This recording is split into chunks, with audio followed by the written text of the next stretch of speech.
Tax planning is a year-round process. Things like wills, lasting power of attorneys are not governed by tax year end.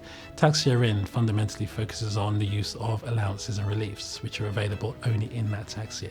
So if you don't use it, you'll lose it. Inheritance tax is a tax which is normally paid on death, but it can also be due on certain lifetime gifts, usually gifts into trusts like discretionary trusts.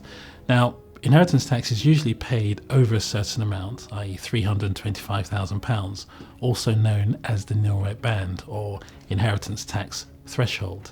Individuals need to have assets in excess of this amount before they become subject to inheritance tax. There are a number of steps individuals can take to reduce the amount of inheritance tax they pay. They can do this by gifting assets. There are a number of gifting reliefs which are available to individuals to offset the impact of inheritance tax. There's a small gifts allowance of £250. There's a larger annual gift allowance of £3,000. If individuals are getting married or children are getting married, then there's the marriage gift allowance of £5,000, which each parent can give to their child.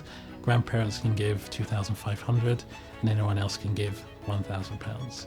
There are a number of things that you can do to help the next generation. We look at inheritance tax planning usually as like a protection.